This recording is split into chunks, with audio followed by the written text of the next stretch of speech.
It's a good thing I went out there. That stupid gingerbread man was falling over again. I don't know how I'm going to get him to stay up. He just don't want to stay up. Darn him.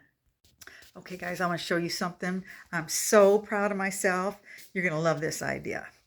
So, let me turn the camera. How I'm talking about I got to start saving money. We're going to be on a fixed income in just a couple years. Well, one of the things that I do every year for Christmas is I buy Christmas jammies for my grandkids. Well, I have 8 grandkids.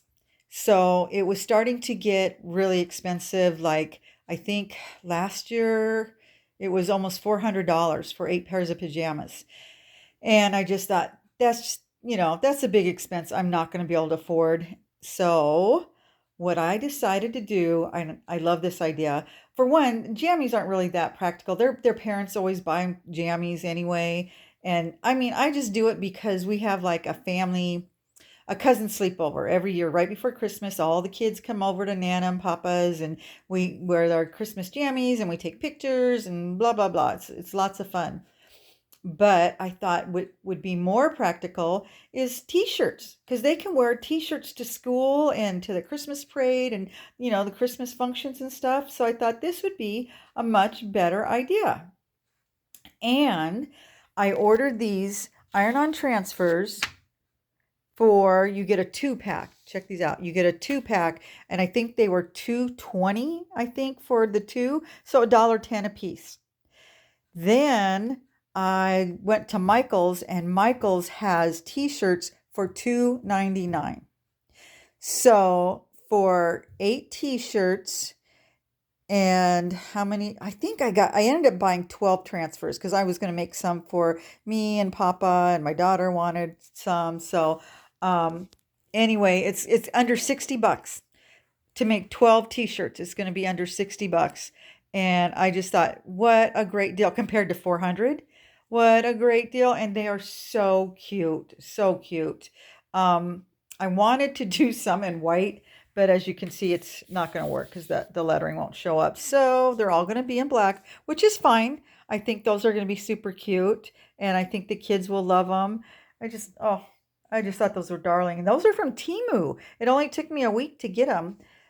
Usually, I don't know how long it normally takes, but it seems like it takes a little bit longer through Temu, and um, but this time they came really fast. So yeah, I'm just so excited. I can't wait to do that, and I think the kids are gonna love them too. And they had a lot of other ones, not just these, but I these were the cutest, and I like that they say 2024. I like it when they put the date on them so I can remember when I look back at the pictures and stuff. And yeah, and the kids all like to pose for Christmas pictures in front of the tree with their t-shirts on, and I'll include some of those because we've been doing it since they were little kids, and now they're growing up and teenagers, and I don't know how much longer we'll even be doing this. So yeah, I want to keep this tradition up for as long as I can, and then someday I'm going to have great grandkids, and hopefully we'll be doing it with them too. So anyway, I just thought this is going to be a great money saver, so I'm really proud of it.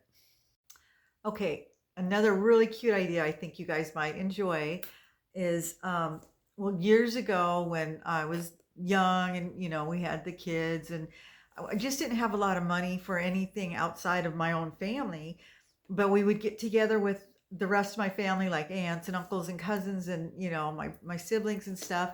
And we would do, like, it wasn't necessarily a white elephant gift, but everybody had to bring a gift, and it couldn't be store bought. That was the only rule. It had to be something homemade, whether art or craft, or like homemade jellies or jams or whatever. So I decided to put together a family cookbook, and I asked everybody to submit some of their favorite family recipes. They had to be recipes that they made like when we would get together for the holidays, or family barbecues or whatnot. And so I had everybody give me some of their favorite recipes, and I went through my mom's old cookbooks and stuff, and the recipes that I knew that she made a lot of, I printed those out, and I just put them in like a regular notebook, but I got cute little Christmassy paper. And I added some little stories to each of the recipe, just like to my mom's, especially to my mom's recipes. But we labeled them too, like These are my Aunt Corky's recipes, and she had some great recipes, and just so funny. Like Aunt Corky's pot of slop. It was like a recipe that when she was poor that she used to make really cheap. It was just lots of bacon and bacon grease, and then at the end of it she put and some Rolaids to go with it. There was another one in here for her 45 pound 45 pound coffee cake or rum cake, 45 pound gingerbread rum cake. So we put that in there, and then there's a lot of like Brian's salsa, Brian's beans, because Brian's a good cook, and so he had a lot of recipes. My mom's chicken and dumplings. Her She was famous for her hamburgers because they were just so awful, but we had to include them because it was funny, because she tried to make a pound of hamburger feed like 40 people. So she would put like crackers in there and eggs and big chunks of bell pepper and onions, and they were just horrible.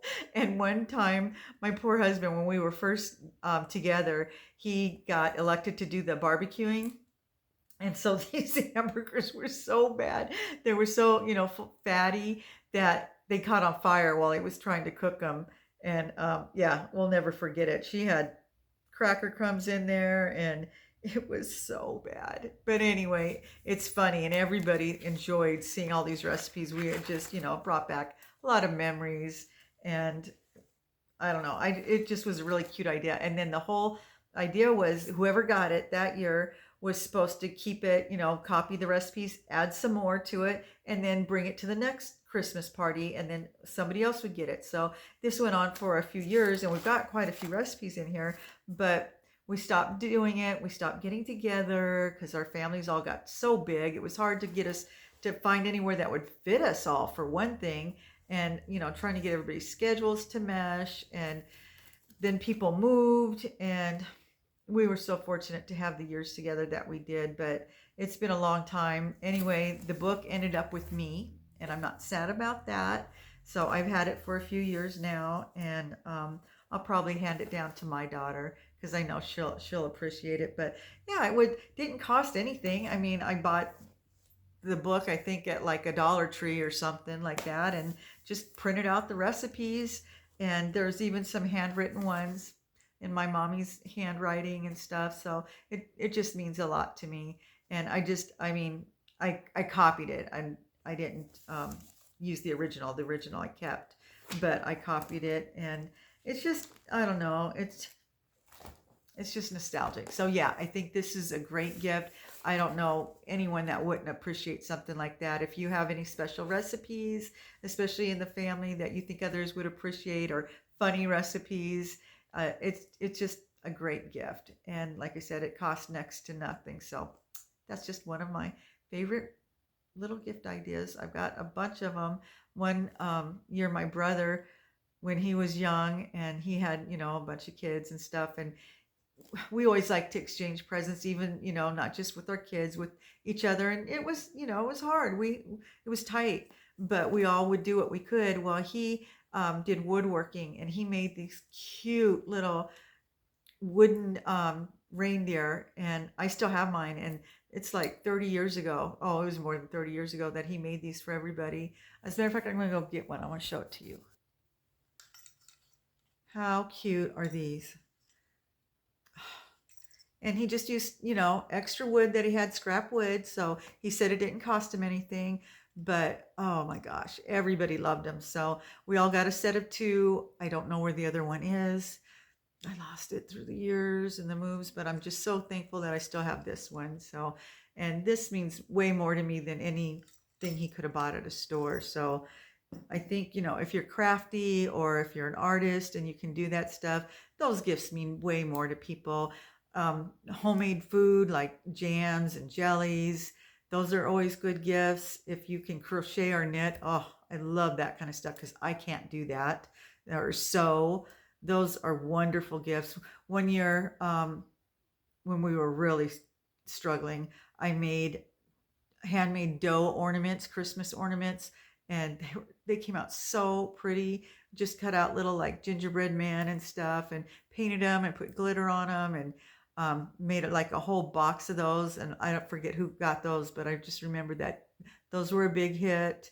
And did we make them out of it like a salt dough? I think is what it was. But there's some really great ideas like that. That I'm I've that's why like I was talking about my books in my last video, how I love my old Christmas books because they're full of those kind of ideas of things that you can't buy in a store, and they have way more meaning.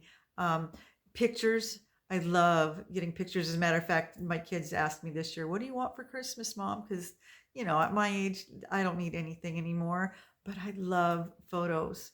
And just a nice family photo in a frame, those are always a wonderful gift.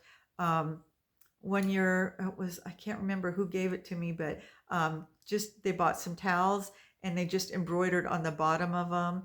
And oh, I love those, but they were too nice to use. I didn't want to use them because they were just so precious to me. So just gifts like that. Sorry about that, my camera cut me off again, so I'm just going to include a close-up of the cookbook and the reindeer my brother made. I hope you enjoyed this video. Thanks for watching, guys.